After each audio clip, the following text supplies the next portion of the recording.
Hello everyone, saudações pessoas queridas, bem-vindas, bem-vindos todos à nossa Masterclass de hoje. Uma gratidão enorme às centenas de pessoas que se interessaram, se inscreveram, as pessoas que estão atendendo a gente agora sincronamente e a todas aquelas que vão nos escutar em breve.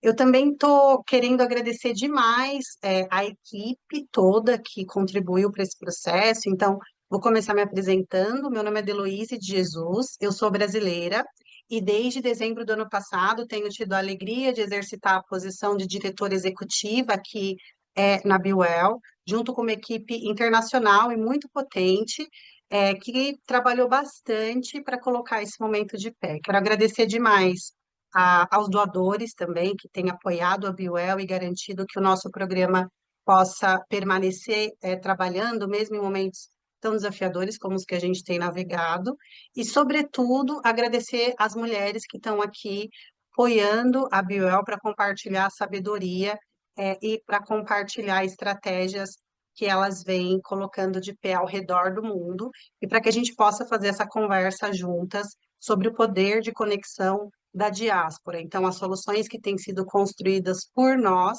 e para nós, e como garantir que elas sejam ainda mais conectadas e potentes com a nossa presença, a nossa troca, a nossa conexão. Então, sejam todas muito bem-vindas, aproveitem o espaço, fiquem à vontade para trazer comentários, saudações aqui na caixa de mensagens. Vou passar a palavra para essa mente tão brilhante e tão carinhosa, que é a Wanjiru, a fundadora, a responsável por idealizar tudo que vem sendo realizado na B-WEL e a nossa presidente. Então, Wanjiru, seja bem-vinda, a palavra é sua, fica à vontade para conduzir essa conversa conosco, tá bom? Thank you so much, Dello. I'm so excited that we're doing this in multiple languages. It is one more step in that vision of B-WEL, of really bringing Black women from across the diaspora together. And we know that language is one of the first barriers to overcome. So I just want to thank you, Dello, and the team for the hard work and for getting us one step closer towards that vision. This is tremendous. It's the first time we're able to run an event in multiple languages as B-WEL. Well done. Thank you. Thank you. Let's get right into it. We've got amazing speakers that I want to introduce to all of us. The first is Latanya Mapp. Ms. Mapp is a global leader in philanthropy and gender justice, formerly CEO of Rockefeller Philanthropy Advisors, where she oversaw over $500 million in annual giving. Prior roles also include leading the Global Fund for Women and Planned Parenthood Global, quadrupling their impact. With over 2 decades in human rights at UNICEF and USAID, she's a decorated activist, author, board member for Fondation Chanel, Columbia University professor, and an advisory board member for B-WEL. Latanya, thank you so much for being here with us today. I'm so excited that we get to do this. Next up is Marcia Ashong. Ms. Ashong has launched and scaled ventures that seek to capitalize Africa's vast talent and capitalize on its vast resources, including the Boardroom Africa, the continent's largest regional community for female executives, whose mission is to accelerate the appointment of women to boards. A noted energy expert, she has held senior roles in the energy industry for industry titans such as Baker Hughes and consulted on energy policy, amongst others. Latanya Mapp hails from the US, Marcia Ashong-Sam hails from Ghana, and joining us from Brazil is Jandaraci Araújo. She is a cross-sector leader bridging profit and purpose with expertise in ESG, diversity, and innovation. Coming from the technology, retail, arts, and bioeconomy sectors, she combines hands-on leadership and strategic insights to drive transformative change. She is co-founder of Instituto Conselheira 101, an initiative empowering Black and Indigenous women for corporate leadership. She's also the author of 5 books and a recipient of awards such as Leaders of Brazil in 2021 and IBEF-SP's Executive of the Year in 2022. Recognized as a LinkedIn top voice in gender equity and ESG, her mission is to inspire sustainable, inclusive business growth and social impact. Sisters, thank you for joining us for this absolutely critical and important conversation. Let's get right to it. We haven't got too much time, and there's a lot to be talked about. The first question, the first part of the conversation that I wanted to have is understanding the terrain. Let's start with trying to understand what are the barriers Black women face in leadership within your community or your country. And how do you think local history, systems, or social norms are influencing those challenges? Let me start with you, Jandaraci, and also to set the stage for us.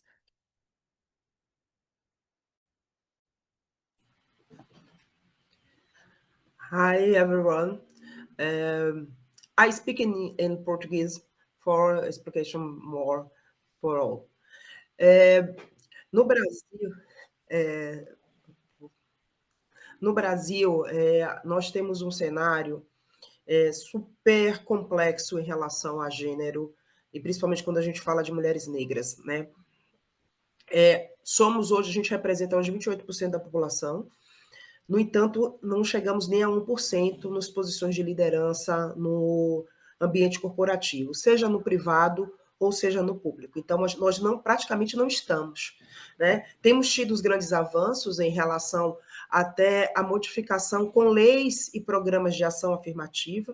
Recentemente, trabalhei junto nesse advocacy, né, com alguns senadores e deputados. A gente recém aprovou uma lei aqui no Brasil, no Senado Federal, que foi sancionada pelo atual presidente, o presidente Lula, que determina cotas para mulheres e, principalmente, mulheres negras em posições de conselho de empresas de economia mista e estatais.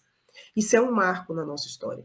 Então, quando a gente olha, a forma que a gente encontrou no Brasil tendo ações afirmativas.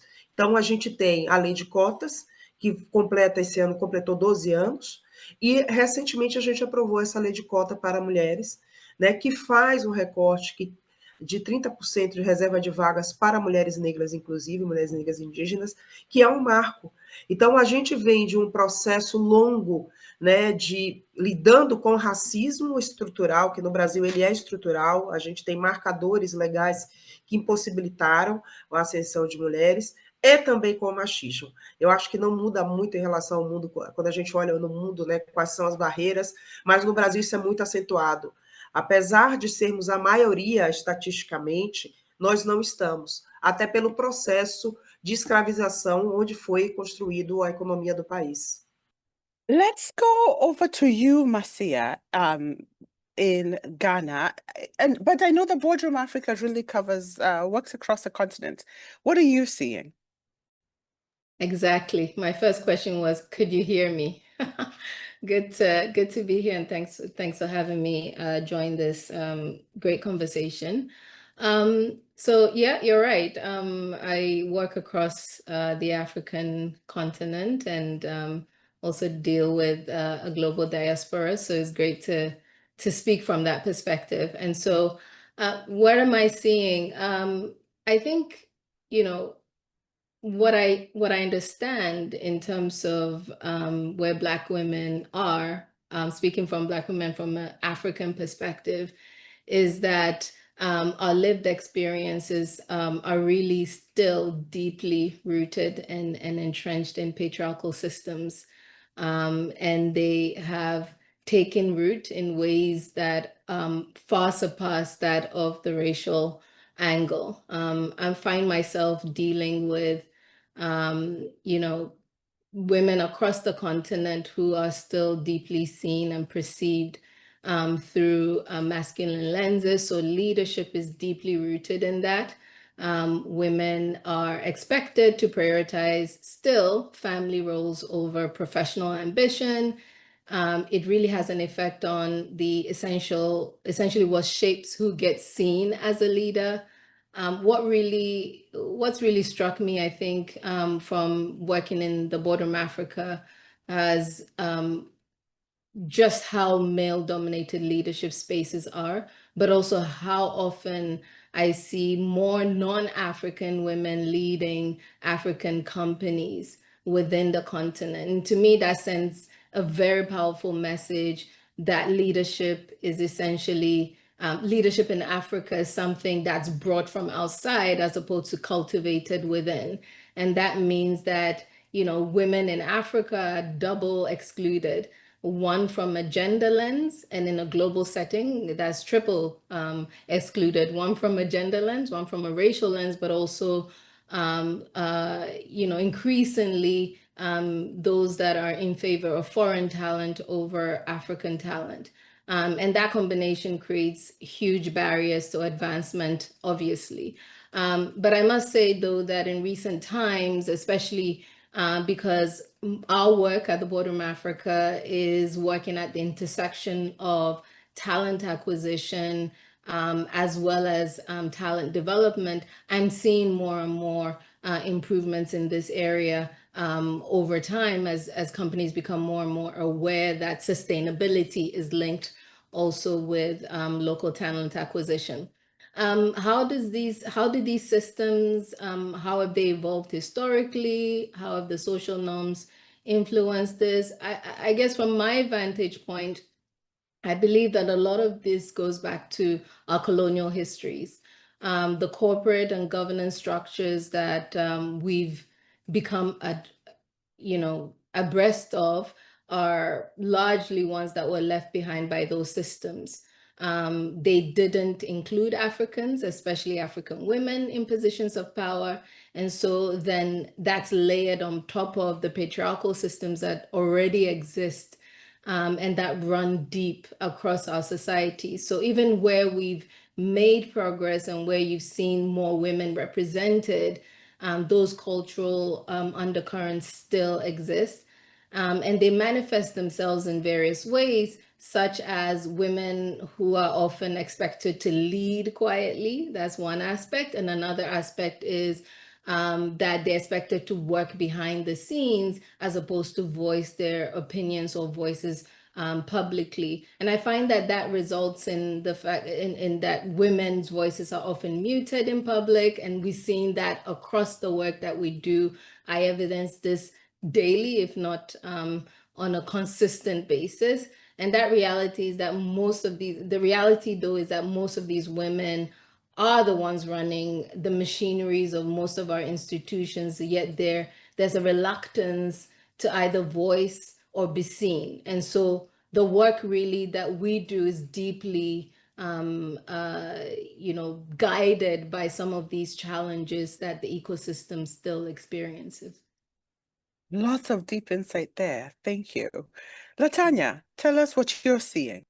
Yeah, thank you to both of our speakers. I mean, it's so true when you're thinking about, I hear about the sort of not enough of us in places where we need to be because of the role that we can play or that we do play every day. And I'm speaking specifically of Black women across the diaspora. But what I also hear is, things that, solutions, like quotas in Brazil. All of these things are things that we've been sort of chomping at over decades. But I would say right now, what I'm seeing in an extremely, I would say substantive and toxic way in the U.S. and how the U.S. deals with foreign both assistance, but technical partnerships and other sort of issue-based areas like climate, is there are significant rollbacks happening. And I think, why that's important for Black women leadership is because, we all know this, but we tend to get this work when things aren't going well. And so I think about, when we take over leadership, it is honestly usually when things are a hot mess. And this is the mess we're living in, right? So a lot of us are stepping up into positions of which we are then not getting supported for the solutions at a time when resources are leaving. We saw what happened with USAID. We're seeing what's happening with a lot of, and if we're not seeing, look closely, what's happening with assistance for development work, and I mean at a local level, developing our own countries, whether that's in Africa, Asia, or Latin America. There's less percentage of the overall government budgets going to social justice issues. And so even if we find ourselves in leadership, it's not just about sitting in that role, which is hell of important, to have the representation, but it's also about the support we get to actually change, to transform. And that's the thing that I'm, worried about. It's so as we increase representation and we meet both quotas and the necessity to have us into these spaces, I worry about how much is being put on us. We're seeing a lot of Black women also right now removed from positions, particularly high positions around the world. We see, even if we had voted in, I use Colombia and other countries around the world, if we voted in a woman, we see the backlash happening with then not wanting that again, experiencing that as something that was just a one-off. So we have to really sit in that and look at and fight to ensure that, one, let's call it, unsuccessful term of a woman doesn't mean that all women should never be voted in again or should never represent a large organization. And so I want us to be careful of that narrative, because sometimes we do it ourselves as well, or we hear it and we don't push back on it. Oh, a woman can't run this. And that we know is untrue. So I'm seeing a lot of just narrative work that we have to do around how women lead and what kind of support those women need. So I'll stop there because there's so much going on, but I wanted to be clear that we are in a situation of rollback. Often when these things happen, though, it means that we're winning, right? So we're pushing, we're getting more people where they need to be. And then folks are pushing back. And it's in that time of them pushing back against us that we need to be incredibly strong. We need to be incredibly connected around the world so that we're strong enough to both do the work that has to be done, but also build on our successes and not let them push them back. Thanks, Wanjiru. Man, it doesn't feel like winning when we're in the middle of that pushback. Latanya, let me stay with you and let's shift to actually understanding the personal, because you kind of spoke to this, the personal and contextual foundations of leadership, and ask you, what experiences of supporting Black women leaders have you been part of? What have you found the most valuable in these experiences? What potential do you see in connecting these experiences across the Afro-diasporic community? Yeah, no, I mean, I know it feels hard, but we have to remember the numbers. We can look 50 years ago, and I know that seems like a long time, but it's not for some of us that have reached 50 now. That's not a long time ago. But see where the numbers, the data, what it shows us, right? It shows us there's been immense progress. And so we have to pick up on that. And so that's the moment and that's the strategy I think that we have to use. It means working closer together across regions, absolutely, because if we're going to build on our successes, it means then we have to utilize strategies that have worked in other places. And, I would love for there to be quotas for Black women in the US. That's probably not politically expedient right now, but we have to sort of rally around those efforts and make sure it works in Brazil, because that strategy is going to be needed somewhere in Africa, somewhere in Asia, and certainly somewhere in the North America, Europe, Western Europe scene, right? So that's and if we don't know those strategies, we don't know the movements that led to them and what tactics and strategies they use to get there, then we lose some of those lessons. So I think personally, as Black women leaders, we have to really try to know what's happening in these other regions. And that's why B-WEL is so important, because we get to connect with other women in other regions to be able to avoid mistakes and to build something better even in our own local settings. And I think, personally, I think some of the things that we do lacks trust, you know? So we have to really be clear on trusting the ones that have already done the work. And I mean, across generations, it can be someone who was in a generation before you, or it could be the young ones who are doing this work. But we really have to pull it in. We have to come together with some of these strategies and make sure that we're working together. I've seen the distinction between, oh, this generation doesn't do it this way and this one does. We're in a moment where we can't indulge in that kind of distinction and divisiveness. We really have to stay close connected during this time when we're being pushed back on, and understand that people who have the answers in one place may not be the answer in another, but hell, we better know what that is, and we better be able to analyze it and think about how we execute from our own. So it is a period, Wanjiru, where I think about we're learning, we're unlearning, we're relearning what is working so that we can double down on it. And that's the thing that I think personally Black women do well. We do value community and connection in a very real way, not just like liking posts or things like that, but I mean, reaching out, calling each other, making sure we're okay when it doesn't seem like we've heard from our leaders. Let's make sure they're okay. Let's check in with them. And I think just as in our roles, we hold so many roles, right? You know, I mean, of course, the executive leader, but, you know, we're the mothers, the aunties, the elders, the everyday feminists, as I call it in my book. And so we also have to give ourselves some grace that we can do everything. But if you're doing it, Wanjiru, then I want to help you do that. But on my side, I'm going to do something else. We don't have to feel like we have to do every single thing. And that's the point about connection, is making sure that we know who does what in our community and reaching out to them when we need something. Thank you so much for that. And it takes me straight to Marcia. Marcia, you're doing some really important work with the Boardroom Africa right along this. I've been blessed and lucky to be part of the Boardroom Africa. Talk to us about that experience, both building it and also why. Thanks, Wanjiru. Yeah, the why is, I think, the most important thing for me, which is why, as an entrepreneur, you stay in the game, even when the game gets hard, because there's a why. And our why is really around building the community of women who support each other. Although, you know, the Boardroom Africa over the years has really evolved to be more of a platform of a collective leadership beyond gender, but our roots are deeply steeped in supporting women, and we continue to do so. And I think the reason why, and back to the why again, is there's so much, well, I would talk about my background, right? I started my career in the oil and gas sector.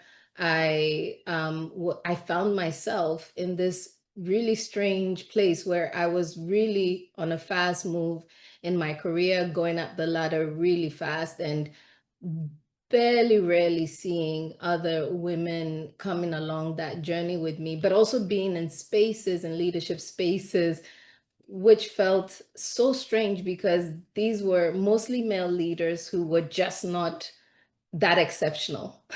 Yet I was seeing on my way a lot of really exceptional women leaders. And I said, what is going on? And I think that was really the catalyst that kind of changed my view on what I was to give back to this world in terms of setting up the Boardroom Africa. So at the heart of it, we connect women, leaders more generally, but especially women across geographies. We hope to see each other, to affirm each other, to advocate for each other. I mentioned earlier that one of the biggest challenges that we're seeing women leaders on the continent especially is the lack of access, the lack of visibility, and the lack of voice.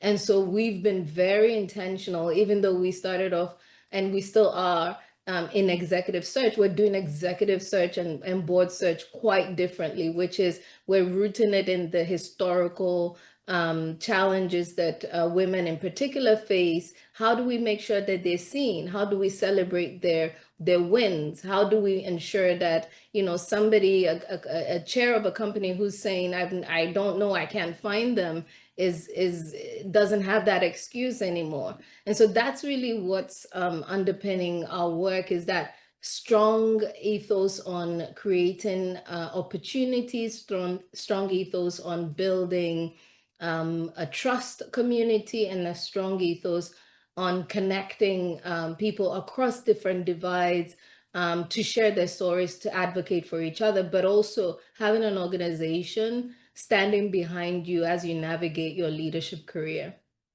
So much of Jandaraci, so much of what Marcia is doing in Ghana sounds very similar to what you're doing. Can you tell us more about the Brazilian experience, and are the challenges you're hearing in the experiences similar, or are they different? São muito semelhantes, obrigada, Marcia, são muito semelhantes. E essa solidão, né, na liderança, solidão da mulher negra, solidão da mulher na posição de liderança. Há 5 anos atrás, em função disso, eu sou conselheira de administração de algumas empresas, né, e também tanto do setor público como privado, empresas de capital aberto aqui no Brasil, que são listadas, e a gente via praticamente 1 a 2 mulheres negras, né? Considerando o universo aqui, somos proporcionalmente, a gente praticamente não estava. E em 2020, nós criamos, eu e mais 9 mulheres, criamos o Conselheira 101, que hoje é um instituto, que é um programa de formação para mulheres negras e indígenas atuarem em conselhos de administração e em comitês de assessoramento. Fazemos uma formação que dura uns 6 meses, e temos empresas, instituições, outras instituições parceiras no Brasil, que são 2 grandes universidades. No ano passado, nós levamos um grupo para fazer uma formação internacional em UCLA, na Women Governance, então é uma experiência rica. E nós atuamos de 2 formas, né, de 3 formas, aliás, que é a formação, primeiro, depois a gente faz uma formação, uma grande estratégia de networking, e da visibilidade. Então, temos uma empresa que faz um PR dessas aluminais, e a gente divulga tudo que elas fazem nas nossas redes sociais, no nosso LinkedIn, assim como no Instagram, e fazemos um advocacy direto. Ou seja, trabalhamos também junto aos headhunters com o currículo dessas mulheres. Então, a gente criou um grande book, a gente trabalha fazendo formação, e aí com instituições renomadas aqui no Brasil. Então, elas ganham outra chancela, e fazemos também esse advocacy, referendando e indicando diretamente para posições que a gente entende que são estratégicas elas estarem. Então, nesse modelo, a gente conseguiu que 47% das formadas pelo programa hoje ocupem posições em conselhos de administração ou comitês de assessoramento. As dores, se a gente parar para pensar aqui, né, são muito similares. O que a gente tem que falar aqui é muito dessa estratégia direcionada. A gente não gasta 1 minuto olhando para o lado, tá? A gente já foi muito atacada aqui no Brasil, à época, quando a gente levou as 30 primeiras para fazer uma formação internacional. Esse ano também a gente abriu a formação internacional, porque as pessoas diziam: por que vocês querem estar nesses lugares? Por quê? Olha que questionamento que a gente sofre aqui, né? Por que você quer estar na liderança? Porque é um lugar que qualquer pessoa, principalmente mulheres negras, deve estar.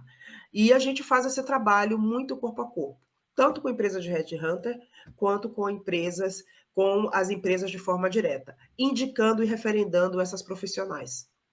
Fantastic. I've heard that you're working with the headhunters, the training, and especially that connection abroad and experience abroad. Can you tell us if there are any other programs or strategies that you have implemented?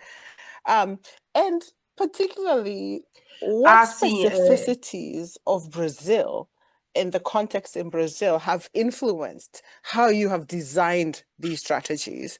And you've shared a little bit of the impact, but is there more impact that you'd want to share with us about what you've seen happen? Sim, além delas, vamos lá, duas coisas, né? Primeiro, em contexto de Brasil, como o mercado, né? Quando você alta liderança, é muito fechado. A gente vê ainda muito a questão de quem indica, de quem referenda. né? Mesmo com empresas de headhunter, aqui no Brasil essa questão da indicação ela é muito forte. Então, a gente trabalha diretamente, a partir do momento que a gente tem esse networking, eu já estou atuando há alguns anos nessa frente, eu ocupei cargos públicos, então tem uma jornada diversa, assim como as demais fundadoras. A gente ativa a nossa rede de conexão para colocá-las, indicá-las para posições estratégicas específicas. Então, a gente separa por expertise cada uma delas, então a gente tem pessoas que atuam desde na área de tecnologia a pessoas que trabalham diretamente com recursos humanos. Então, ampla formação. Gente que atua no setor de mineração, gente que atua no setor de energia. Então, a gente bloca essas mulheres por setor e faz um advocacy direto, né? Então, além da formação, e aí a chancela das melhores universidades aqui do Brasil, das melhores instituições, isso ajuda muito no processo. Muitas delas têm pós-doc, mestrado, tem uma formação acadêmica bem sólida, isso ajuda, mas a nossa estratégia tem sido o advocacy e dar visibilidade, né? Quando você olha aqui no Brasil, principalmente as revistas de negócios, você praticamente não vê mulheres negras, né? Você quase não tem. Então, a gente tem um trabalho de dar visibilidade. Então, elas escrevem artigos para jornais, elas dão entrevistas, então a gente, para os grandes mídias de negócios do país, e isso ajuda a gente a referendar e a criar autoridade, que é uma outra estratégia. Então, ela ganha autoridade na área que ela tem especificidade, né? Na área que ela tem a grande formação. Inclusive para serem top voices LinkedIn, que é uma outra estratégia que a gente tem trabalhado. A gente montou um grupo para que elas se tornem top voices LinkedIn. Então, a gente faz, inclusive, ajuda na curadoria de como elas devem se posicionar, como deve ser o perfil. Ano a ano, a gente senta com elas e revisa e faz esse grande warm-up sobre qual é o posicionamento delas no LinkedIn. Isso também ajuda. Então, é um trabalho que não acaba apenas com a formação, né? A gente se ajuda também nesse aspecto. So powerful. And I want to come to you, Marcia. Is what the strategies and the tactics that Jandaraci is using in Brazil similar to what you're using with the Boardroom Africa? And in particular, I also want to add a nuance. I suspect the South African market might be different from the Algerian market. How are you distinguishing? Because you're working across a continent, not just a country. Such a great question. But I mean, you saw me nodding as Jandaraci was speaking, just because it almost is entirely the same approach that we take. You know, again, we're looking at, we stand at the intersection of talent acquisition, so helping companies find the right leaders and making sure that whatever short list or long list we send to our clients deeply represent women, especially in context, whether it's an executive team or is on a board, where those contexts are deeply, there's a deep gender divide. We try to fill that gap as best as we can. And so that's one aspect of our work. And on the other hand, there's the executive education part, which is looking at executive education entirely differently. You can go to INSEAD, you can go to Cambridge, you can go to all these, you know, fancy executive education providers. But what we're doing is rooting that executive education in local realities. What does an African leader need to start thinking about? Whether it's ESG, how do we do it differently from an African context? If it's governance, what are the African case studies? Because as much as we want to pay thousands of dollars to go to all these, you know, other major providers, what they don't do is look at it from our reality. So we try very much to center it on the experience of leaders that are on the continent, but also understanding that these regional leaders are also global leaders. So we don't miss that global aspect, but we also believe it's important. But on the professional support side, that's one thing that resonates deeply with me with what Jandaraci is saying is, you know, there's one thing to say, here you go, take a leader and, you know, put them in your board or put them in your executive team, or here's the CEO or here's the CFO. there's quite another thing for them to have the tools and resources to succeed. The one thing that we as African women leaders in particular suffer from is visibility. There's like a huge gap there, and part of it is to do with our own, what we see as important. Increasingly, for instance, LinkedIn is seen as a top place to perform, a top place to be noticed.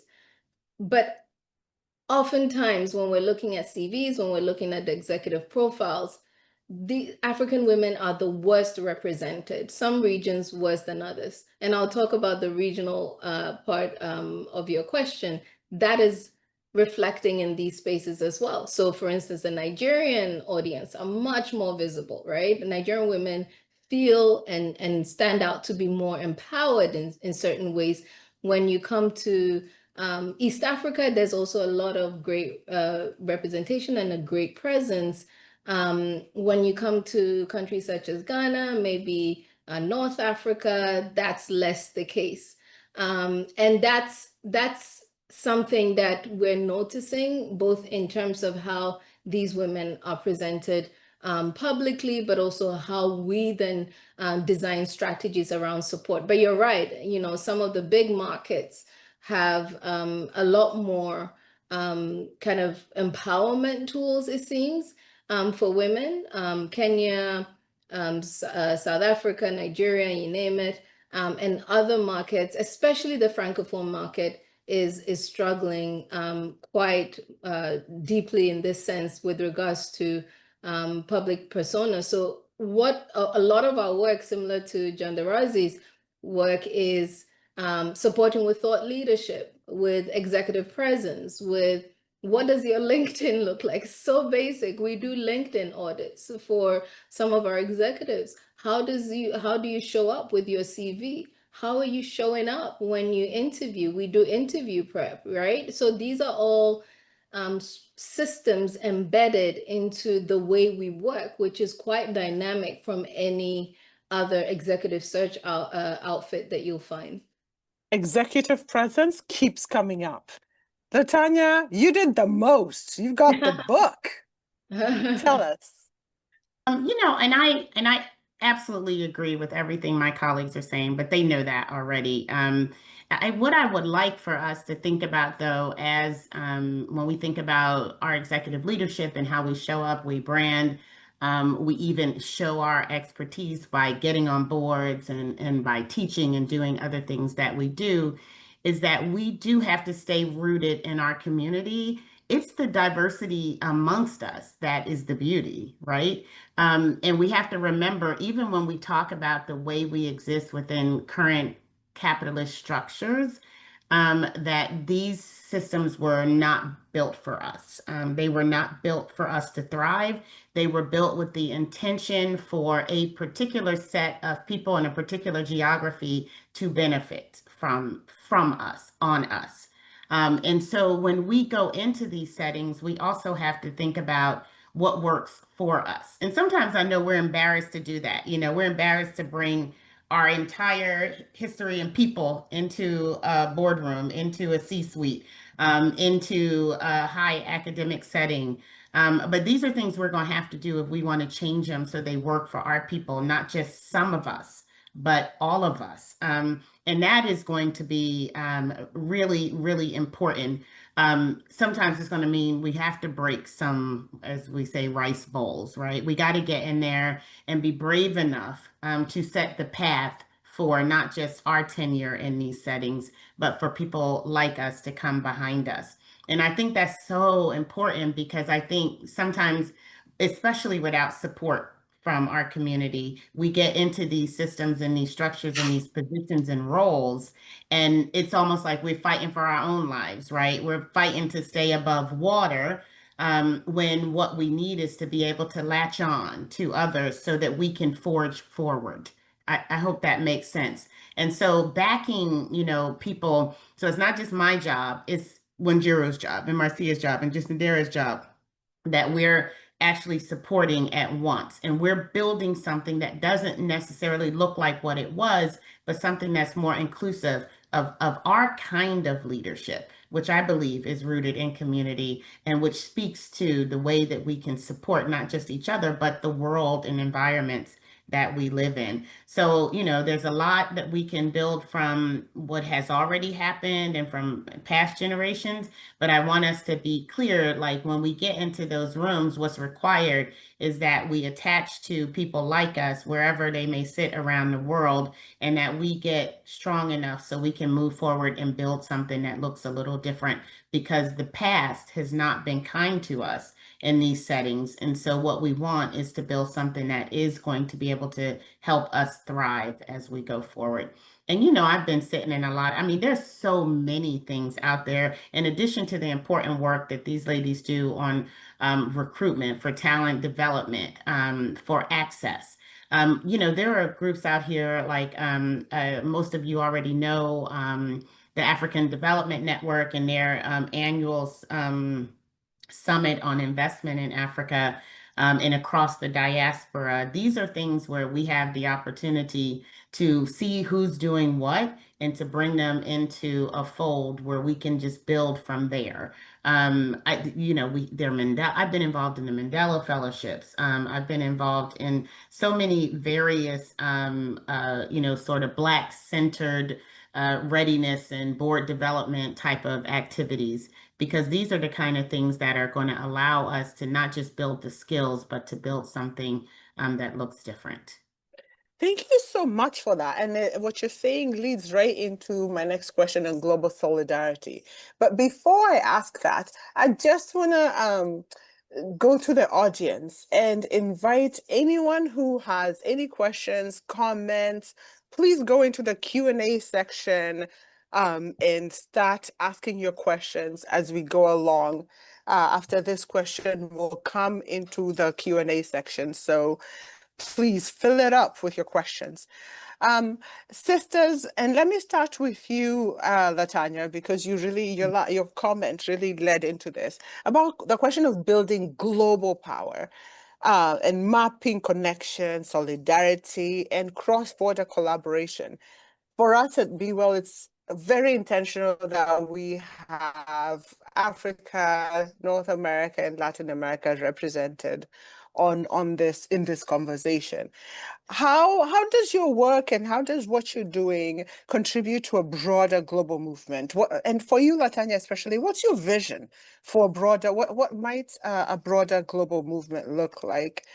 What potential do you see between the strategies that you've led locally and a collective Afro-diasporic approach to advancing Black women's leadership?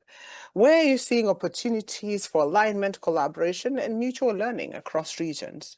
Latanya, let's start with you, and especially that vision perspective. Where should we be headed? That's a big question, yes, but it is, I know it's a necessary one for us right now, Wanjiru.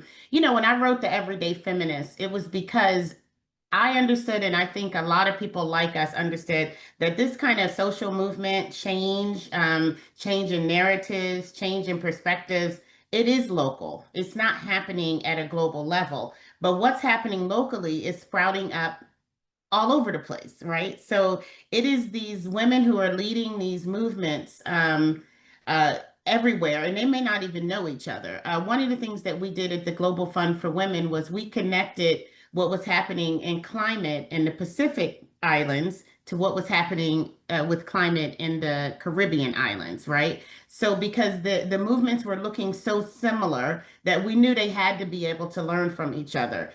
And being able to provide them with support to connect with each other was super important as they prepared for some of these global agendas that was happening. So the COPs and the UNGA, you know, climate weeks and all of these things where they came together, we needed to make sure that they actually knew what tactics and strategies and what their mission was for those global movements, so that they can be able to actually strengthen themselves with numbers, if you understand what I mean. So I think that's happening all over the place. And so the strength is coming from the local work that's happening. But once you start connecting those dots, and once we get, you know, a resource to be able to do that, because it ain't easy to fly from Fiji over to Jamaica for sure, right? But once we get that going, once we understand that Brazil and Ghana are connected in different ways, and once we have these opportunities to do that, that's where you're really seeing the power in the collective action,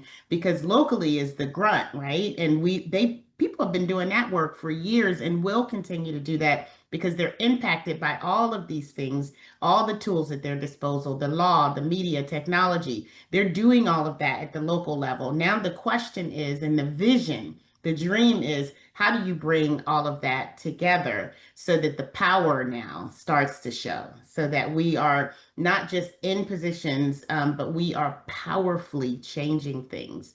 And I'll just, land with, some of the challenge right now is we got to pick our battles. It's almost like so much, crap is being thrown at us that it's almost like you don't know what to work on anymore because there's so much that needs to be done.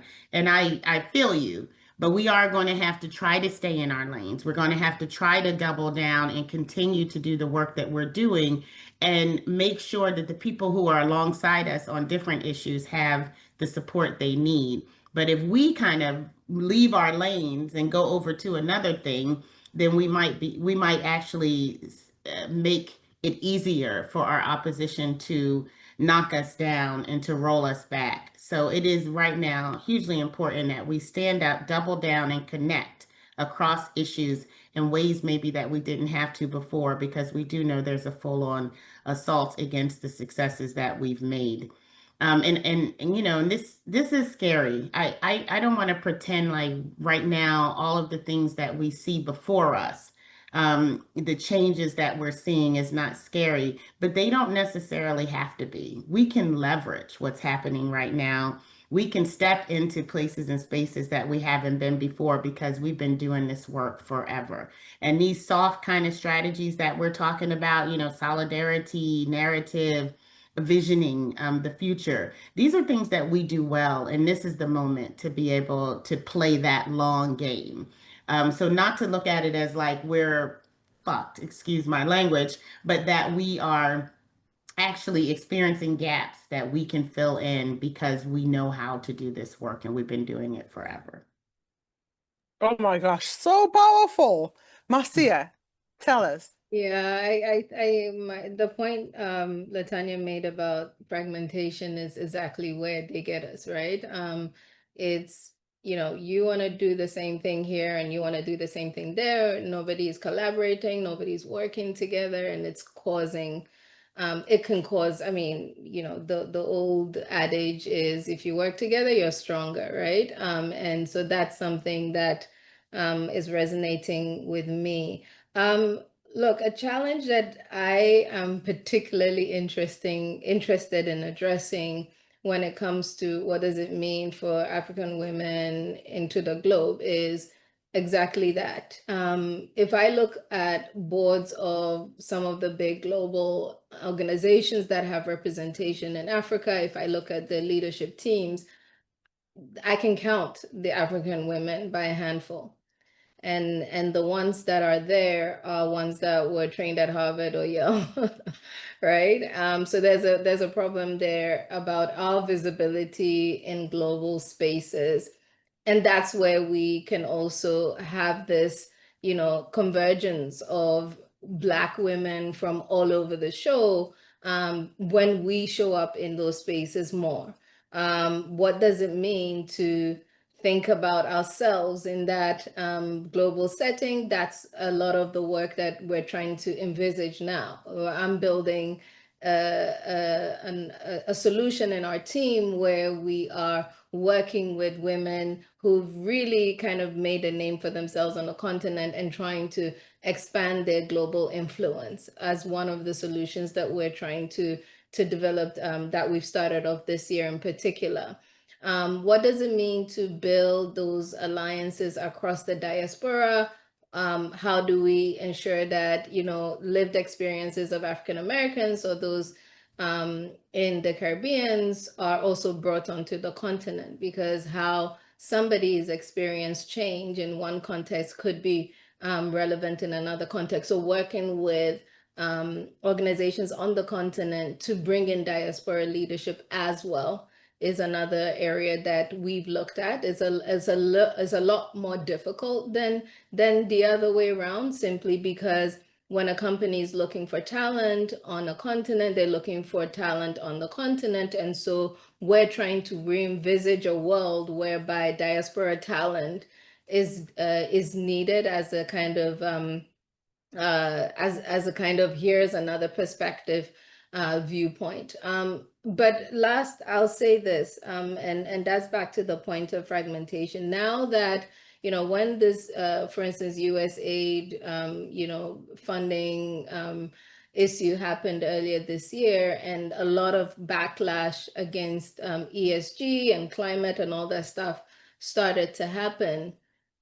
Organizations, I was part of, you know, closed group settings where people are strategizing, you know, they're talking about how can we, you know, resolve this issue? How do we double down? And a lot of the solutions were rooted in, we need to work together more. We need to have one voice as a collective. We need to not shy away from using the term diversity. We should not shy away from speaking up and saying Black women's voices should be heard. And I think if I'm going to say anything, is that level of fragmentation that exists within the work that we do needs to be reflected within the reality of today, which is we need more collaboration and not less. And we need to find ways to speak to each other in ways that support each other's work. A super, super strong call. Jandaraci, tell us, from your perspective, how are we doing on global solidarity and building that global power? Eu acho que talvez seja, concordo com a Latanya e com a Marcia, acho que a gente vai ser o grande momento de virada, é a gente conseguir confluir essas vozes, né? Confluir esses projetos. Obviamente que a gente tem as especificidades locais, né? Cada lugar tem sua característica e tem sua barreira, a gente tem as questões locais, mas de uma forma geral, a gente está falando sempre dos mesmos problemas. O que talvez a gente precise, e concordo tanto com a Marcia como a Latanya, como a gente, acho que o B-W aqui tem um papel fundamental e pode ajudar nisso, é como a gente junta os movimentos, era feito localmente e começa a pensar em estratégias, porque cada lugar tem a sua característica. Então, quando eu falo de Brasil, por exemplo, que é um país de dimensão continental, que tem características super diferentes, se a gente entender, culturais, entre sul e o nordeste e o norte do país, a gente está falando de inclusive número de companhias, número de oportunidades, tem uma diferença significativa. Quando eu falo, por exemplo, de mulheres negras na região do Amazonas, são outras realidades. A gente vive aqui no Brasil também essa questão de outras realidades, né? Até por ser um país também de dimensão continental. Mas o que eu tenho proposto, eu até escrevi um artigo recentemente, eu vou compartilhar com vocês, falando sobre esse momento que a gente vive. Né? Especialmente esse momento da gente começar a pensar estrategicamente, não pensar em protagonismo, acho que também tem isso também. Não é o protagonismo do indivíduo ou do projeto A ou B, mas como juntos a gente vai poder fazer essa transformação e permanecer.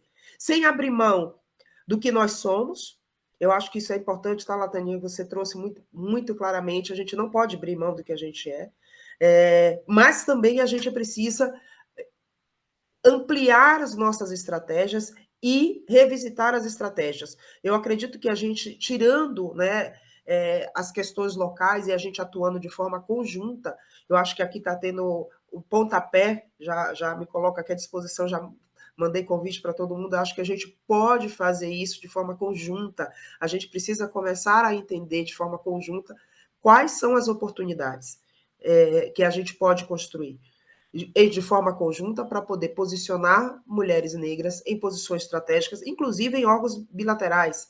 Né? A gente está falando de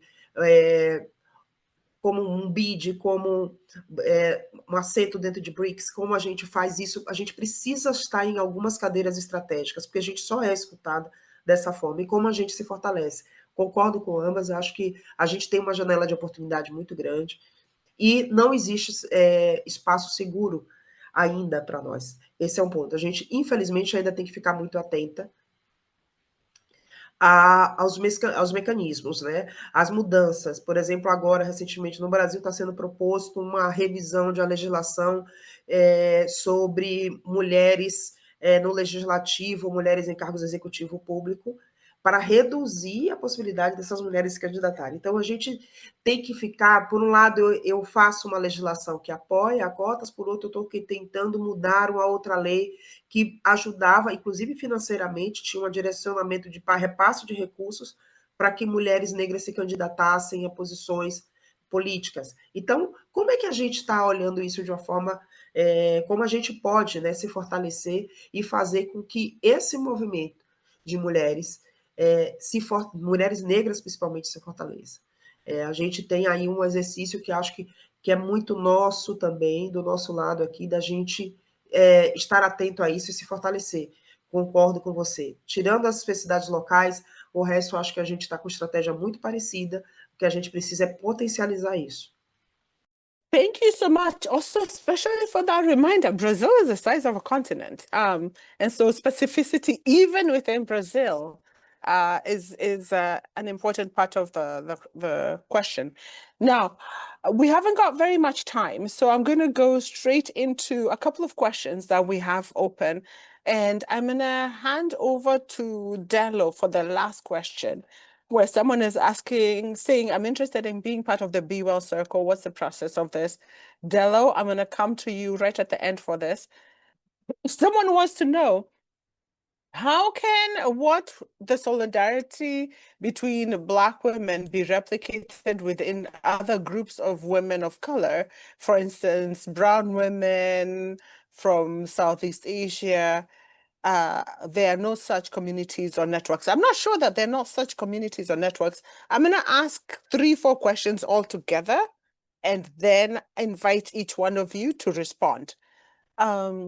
Eileen is saying, great discussions. How can we foster networking and collaborations, especially for Black women? The network seems to get narrower as we move above and become more competitive. I have a feeling Jandaraci and Marcia, the dynamic of the air getting thinner as we get to the top is going to be an important one. Marcia, this might be a good one for you. Someone wants to know about your recent experiences enlisting men as supporters of your work, including Black men.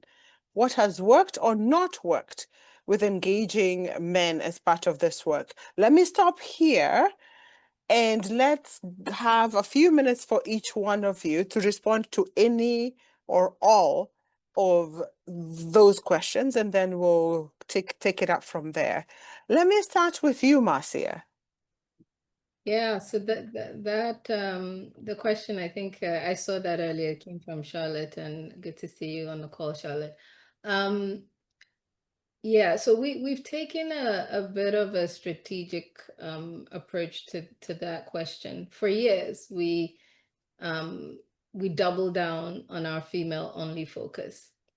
And that was great. And it's because there was a special type of light that needed to be shone on that issue, and we brought that. And it was good. But I think the more we grew and the complexity of organizations we came across, we knew that there was something missing. And part of that was, if we're talking about diversity, there are lots of spaces also that are not diverse the other way around. We've seen specific advocacy organizations, for instance, that only have women on their boards. We've seen teams that only have women represented. And that also has a negative effect the other way around, right? Because if the goal is diversity and we're saying diversity has a role to play in terms of changing mindset, then a diversity and a multitude of voices are also critical. And then there was also this thing around, if we are supporting women to get into these really influential spaces, why are we putting them in some sort of echo chamber where, you know, they understand the issues among themselves? Why are we not putting them in spaces of influence? And frankly, men have you know, the highest influence when it comes to the majority in terms of the influential spaces are occupied by men. And so how do we ensure that women are also participating in these spaces?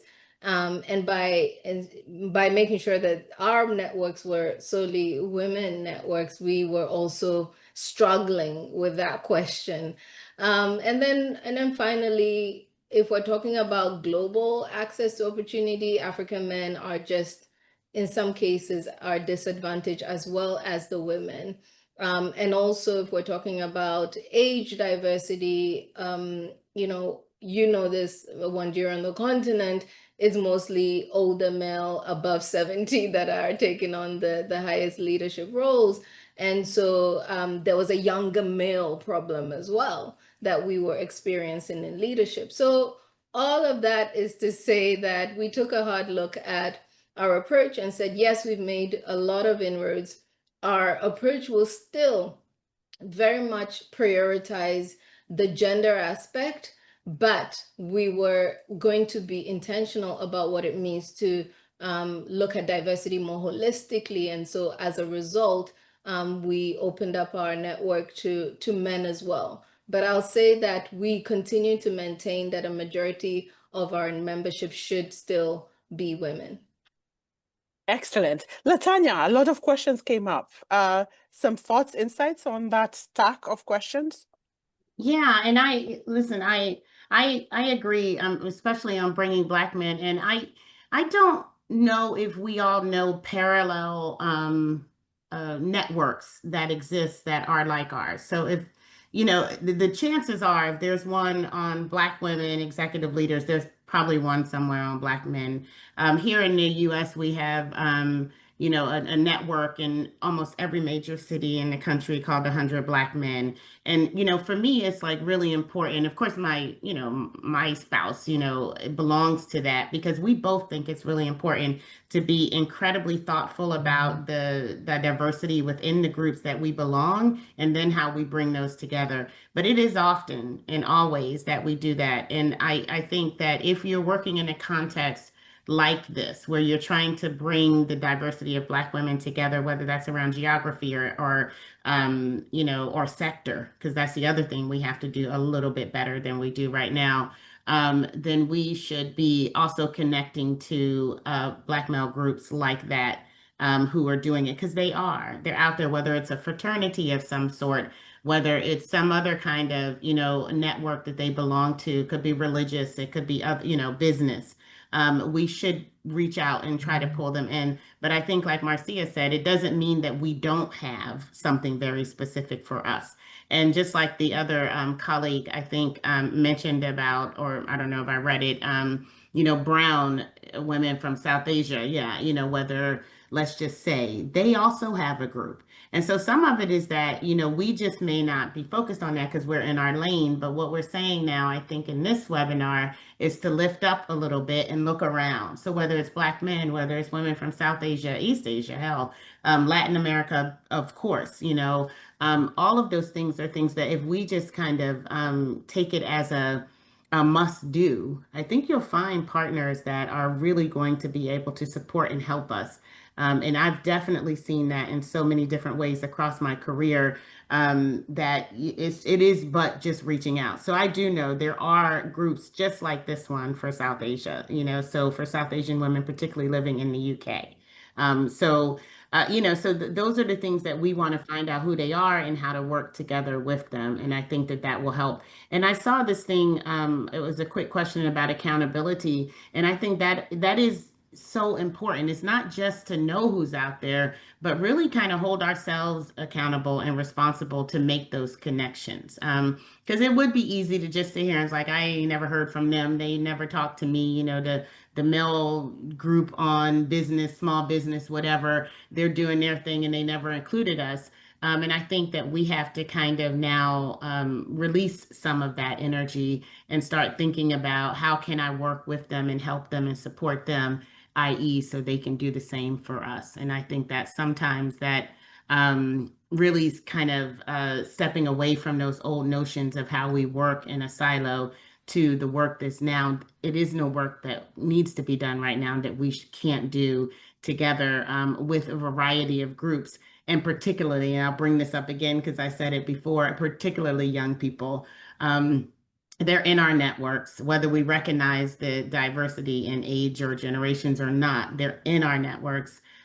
We need to be particularly supporting their thoughts, not just them rise independently, but how they work, which sometimes can look like, oh, what are they doing? It looks odd. It doesn't seem efficient, but they are leading. And so now we need to be able to support that work and really dive into how we can work alongside them for our efforts, our joint efforts. Thank you, Latanya. Jandaraci, over to you with your thoughts on these group of questions. And then for all of us, with time running out, I'm going to come back with one last round, just asking you to just give answers, any thoughts on the last set of questions, any of your thoughts on the first set of questions. Bom, a gente tem 2 pontos. Eu costumo dizer, e aí eu vou trazer um cenário de Brasil, né? Economicamente, aqui no Brasil, a gente tem um cenário economicamente na sociedade, nas posições. A última, que está na base da pirâmide, é a mulher negra. E aqui, infelizmente, é uma coisa local. Os homens negros, durante muito tempo, né, a gente tem homens negros aliados, eles têm irmandade, mas a gente tem uma distância muito grande. Então, aqui, como funciona no Brasil? Homens brancos, mulheres brancas, homens negros e, por último, mulheres negras. Surgiu a necessidade das mulheres acabarem formando seus grupos e se sustentarem, a gente apoia os homens, mas nem sempre, e na mesma proporção esse volume não acontece, eu preciso trazer isso, porque é um cenário nosso aqui, né? Veja que, por exemplo, os homens negros famosos brasileiros, nenhum deles são casados com mulheres negras. Então, isso já fala muito sobre uma questão cultural aqui nossa. Isso aqui é um cenário brasileiro. Os homens negros brasileiros, grandes executivos, se vocês forem buscar na nossa rede, por exemplo, eu na minha rede, nenhum deles é casado com uma mulher negra. Isso fala muito sobre a mentalidade de construção de sociedade. Esse é um problema nosso. Isso não quer dizer que o grupo que nós formamos, a nossa atuação, não contemple homens negros. Eu, por exemplo, atuo em diferentes grupos e entendo que a gente precisa avançar junto. Mas, historicamente, no Brasil, as mulheres negras sempre ficaram por último. Tanto que nos estudos, todos os estudos e pesquisas aqui no Brasil, a mulher negra chega a ganhar 60% a menos. Os homens negros, eles avançam e a gente não avança. Então, quando a gente fala de ações e programas específicos para mulheres negras, é porque eu tenho um gap gigantesco. Eles sofrem também com a questão do racismo, com a questão da violência, que é extrema aqui no Brasil. Posso dizer que é um número bem preocupante. A cada 23 minutos um jovem negro é baleado aqui no Brasil, é para quase cenário de guerra civil. Mas, quando a gente traz para esse ambiente corporativo, ambiente empresarial, as mulheres negras, elas não estão, e muitas vezes elas se veem sozinhas nesses lugares. Então, aqui, o que eu quero trazer é, a gente tem um desafio hoje de, primeiro, fazer com que esses diferentes movimentos, sejam para quem atua no mercado corporativo, né, seja empresária, ou seja empreendedoras, ou atue na causa específica de direitos humanos, a gente caminhe em conjunto. Né? Acho que esse, para mim, é o grande recado, a grande provocação. E a responsabilidade sobre a comunidade, a gente tem que saber dosar, porque também, eu acho que tem um outro ponto, e isso é muito na nossa história aqui, a gente carregou. As irmandades aqui no Brasil, na história do país, tiveram papéis fundamentais, as irmandades de mulheres negras, tá? Elas tiveram papéis fundamentais para comprar a liberdade de homens, mulheres e homens e mulheres negras e de crianças. Então, as irmandades tiveram esse papel e ainda tem atuante, né? A gente comemorou 189 anos essa semana da Irmandade da Boa Morte, por exemplo. Então, só para a gente trazer essa conjuntura, né, do impacto que foi aqui, de como as coisas se deram. Então, e como se perpetuam ainda, né, esse modelo de sociedade que é construído aqui. Então, a gente tem esse desafio. Primeiro, da responsabilidade, ela tem que ser, a gente tem que, sim, ter esse olhar de que raça vem primeiro, né? Aqui, especificamente, raça vem primeiro, mas a gente só vai conseguir em conjunto, e não necessariamente o indivíduo precisa ser o grande, porque a gente também precisa respeitar essa questão do indivíduo, e aqui não sobrecarregar o indivíduo, é o de não sobrecarregar, por isso que tem que ser coletivo, movimento coletivo, grupos coletivos, para não apenas ser a Jandaraci a responsável por levar a comunidade, mas várias Jandaracis. Eu costumo dizer, e é uma frase que eu uso muito aqui, Marcia, que o topo que eu conheço, ele é platô. Eu fui educada assim. Então, a forma que eu encontro de fazer a diferença é trazendo mais um. Aonde a gente chega, tem o papel de trazer mais um. Trazendo mais um, trazendo mais um, trazendo mais um. E quem chega com essa responsabilidade também, a gente vai conseguir fazer o movimento que eu costumo dizer de enchente de rio. A enchente de rio, ela é silenciosa. O rio, quando enche, ele é silencioso. Quando você vê, a água já tomou. Que a gente tem essa estratégia também. Eu costumo trazer esses elementos na minha fala muito de como a natureza se comporta, né? Para poder a gente também usar essas estratégias para estar nesses ambientes. Então, meu compromisso com a comunidade é, eu sempre que puder, vou trazer mais um. E sempre que eu posso, eu levo mais um ou mais uma para esse lugar, porque a gente não pode andar sozinho. Ooh, preach, sister, preach. You just dropped amazing gems. It's resonating with me, that piece about Black women purchasing freedom for ourselves and for others, for our kin. And in so many ways, what B-WEL and what your work is doing, all of these organizations, it's really about purchasing freedom. And I also love what you're saying about not putting the responsibility on individuals, but seeing these as structural challenges that need community responses. The political clarity of that is so profound and so necessary globally. Okay, I'm going to stop talking because I'm overstimulated. That was amazing. Let's come round to closing remarks. We're well past our timeline. And I'm just going to, as you're making and preparing your closing remarks, and I will start with Marcia, then Latanya, then Jandaraci, see if you can reflect on some of what is in the Q&A still open. The question of positive accountability stories, it would be great to hear. I ask this from the standpoint of, if we represent communities, we need to be accountable to communities. There's a question, someone else says, thank you so much for these powerful insights. What trends are you seeing among emerging young Black women leaders in the workforce? And what narratives might we need to reframe going forward? For example, the pressure to conform to leadership styles that negatively affect our well-being and sense of self. So powerful. Great insight. A question to Marcia. How is Francophone Africa behaving compared to other regions in Africa, and what strategies are in place or needed?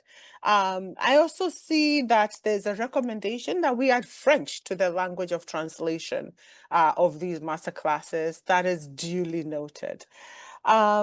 Someone else is asking, how do we build sending the elevator back for younger Black women to be building their portfolio to take up these leadership positions, particularly in countries or regions that are extremely patriarchal, as mentioned, beyond LinkedIn and other capacity initiatives mentioned, because they need some kind of mind change support to build their agency? There's a question for translation on into French. This work requires funding. Given the backlash against gender and inclusion, there's less funding. Where will the gaps in unrestricted funding come from? How can we balance increasing resource scarcity with an abundance mindset?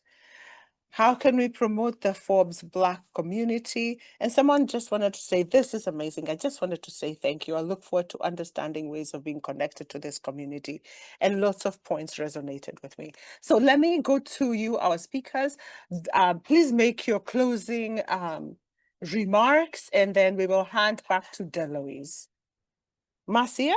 Thank you, Wanjiru, and yeah, very insightful questions. I think with what I call a closing remark is really to answer some of the questions that have come through, or at least to the best of my ability. I'll take on the part on the emerging leaders, because that's something that is also really deeply something that I love, an area that I love to speak about. And recently, the Boredom Africa launched a program with Mastercard Foundation specifically on this point.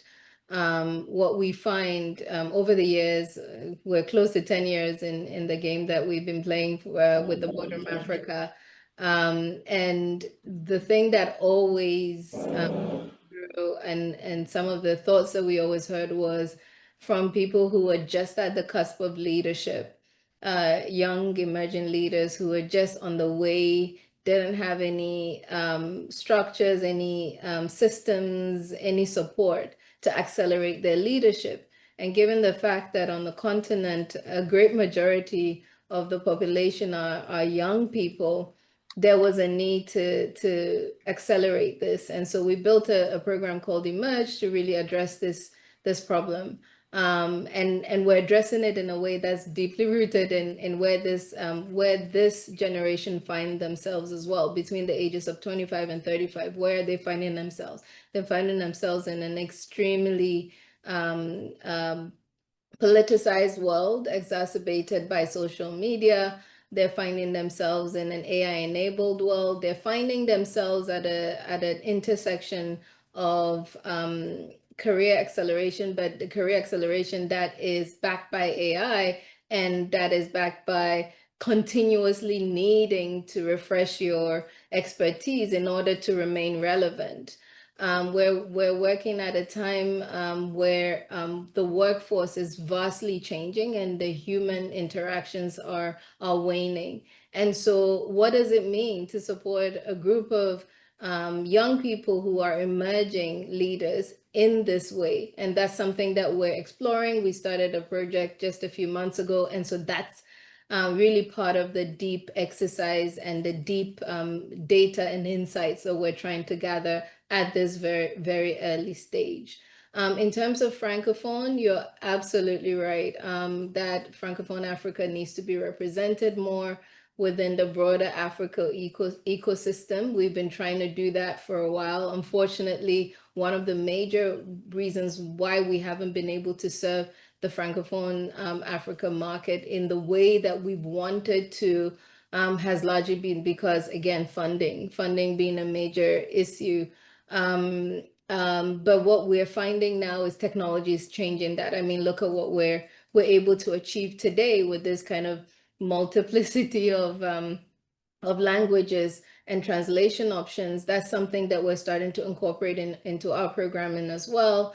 Being able to offer training to a vast range of people. So we have a lot of Francophone leaders in our network, but a lot of them are also multilingual. And so we're now able, through technology, to do a lot more than what we could do, say, 10 years ago when we started. As a last point, I'll just say this. There's a lot of work to be done. And as Latanya said earlier, we've done a lot already. We've come a long way to where Black women actually are being given access to opportunity and voice to be able to voice out what's really affecting them. I think what we need to do even more now is to be intentional about support. leadership is the loneliest place you'll find any person. There was a point made earlier about when we're going up the ladder, why do these women or these leaders start to remove themselves from networks?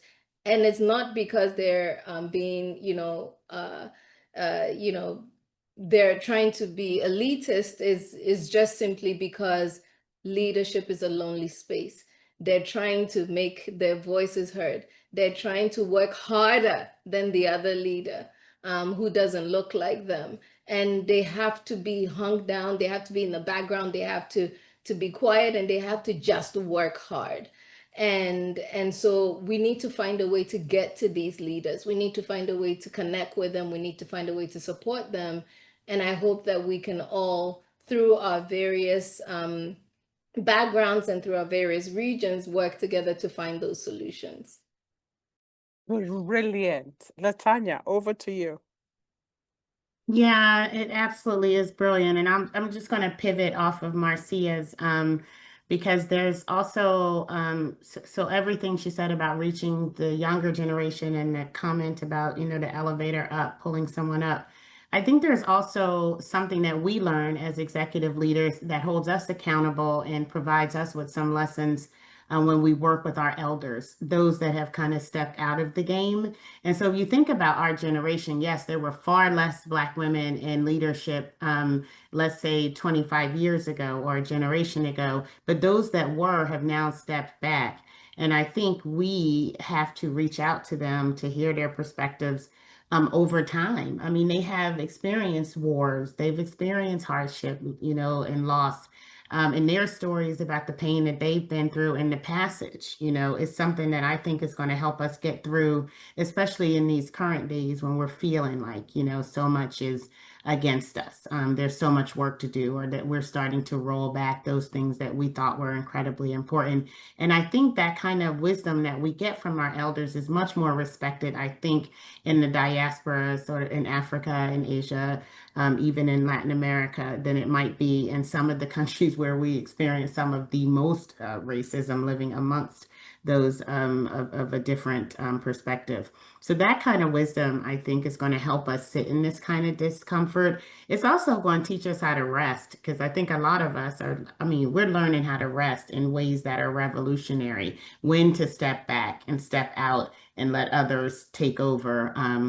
What to forgive and when to raise our voices have got to be strategic. And I think our elders kind of can help us with some of those skill sets. And I will just say also, and I was speaking about, about this with the collective, because I think it's so important. Yes, it's great to, like a post, but it's also important to pick up a phone or to share a memory, to be with those who are feeling and experiencing things of overwhelm. I mean, we have the president of OSF as a Kenyan woman. You get what I mean? I mean, we need to be making sure that she's held, and that if they tried the tactics of BS that so many of us know happen with us in leadership, that we can hold them and speak for them and speak up with them. Those are things that I think will hold us accountable.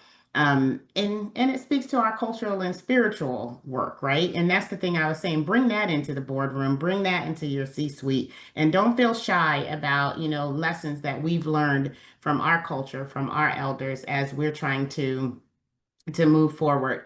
And I'll just repeat something I wrote about Shirley Chisholm. She said in her day that this is how we made it through, by looking to our elders. You don't make progress by standing on the sidelines, whimpering and complaining, but you make progress by implementing ideas.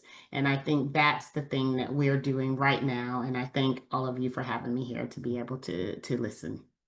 Having my own little power crisis, but I'm still empowered. Jandaraci, over to you. É super importante trazer aqui alguns olhares, né? A gente tem várias formas de fazer funding, por exemplo, eu vou trazer retomar essa questão do funding. Eu gosto de lembrar que na época onde sequer havia recursos, mulheres negras aqui no Brasil criaram funding para poder comprar, né, liberdade. Eu acho que a gente precisa, de novo, usar de estratégia. A gente pode criar fundos endowment, a gente tem várias ferramentas hoje para a gente não depender de benesses de outros. Porque no final do dia, se a gente fica, porque mudou a política, porque as empresas não estão investindo, a gente precisa começar a criar nossas fontes de recursos. E acho que isso a gente precisa começar a pensar estrategicamente como a gente faz isso. Porque senão, desculpa, porque senão a gente vai continuar nesse modelo de depender que alguém nos dê migalhas. Eu acho que meu momento 5 minutos de revolução aqui é: vamos nós criar um fundo. Existem mecanismos para a gente criar um fundo onde a gente possa começar a promover a diversidade e a inclusão que a gente tanto prega, que a gente tanto precisa, que a gente quer. Quando um fundo internacional fala que diversidade e inclusão deixa de ser importante, isso nos pega em cheio e nos fragiliza, porque a gente não montou os modelos estruturais que eles montaram. Então, aqui, o que eu fico de exercício, hoje a gente conhece as ferramentas, hoje a gente conhece as metodologias, hoje a gente precisa talvez um pouco de ação.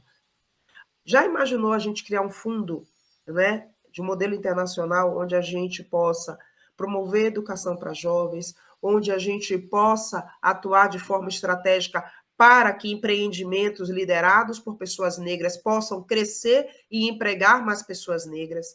A gente pode criar esses modelos. Agora a gente precisa estruturar como a gente faz isso, de onde viria o recurso semente, né, o capital seed para a gente começar isso. Eu acho que a gente pode começar. A gente, e aqui eu falo muito desse lugar aqui de Brasil, a gente ainda depende de recursos de outros. Como a gente pode, pensando em 56% da população, que é nosso caso aqui, como a gente poderia criar um fundo para a gente investir em temas que são importantes e a gente sair desse nível de dependência, de mudanças de políticas? Porque o que não for estrutural, não tiver lei, como infelizmente está acontecendo nos Estados Unidos, que não é nosso caso aqui, a gente pode reverter.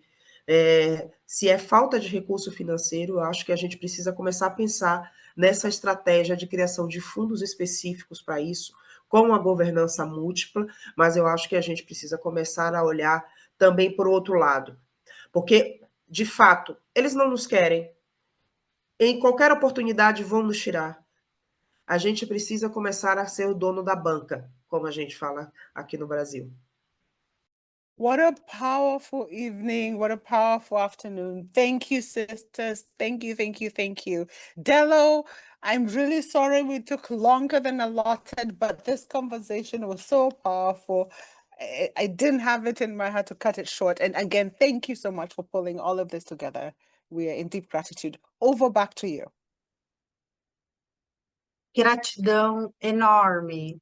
Primeiro, eu quero agradecer demais as nossas tradutoras, a equipe, a todo mundo que garantiu que esse momento fluísse tão bem. Eu estou profundamente inspirada, feliz, energizada com essas trocas. Quero agradecer muito a sabedoria da Latanya como conselheira em nos ajudar a guiar aqui os programas desse ano para a contribuição que faz mais sentido para a B-WEL, que é justamente essa conexão da diáspora. A gente está, então, o objetivo é pensar um pouco mais no que foi que os nossos ancestrais sonharam para a gente, como nós somos o resultado desse sonho e qual é o nosso sonho para a nossa geração e para as próximas, né? O que a gente quer ver de revolução e de transformação e como isso é possível. Então, venham todas para estar conosco também, compartilhem nas redes sociais de vocês, assim que a gente divulgar essa próxima Masterclass, e vamos continuar tecendo essas construções juntas. Eu saio aqui com o coração transbordando de gratidão e felicidade pela tarde que a gente teve. Um beijo muito grande e até a próxima troca.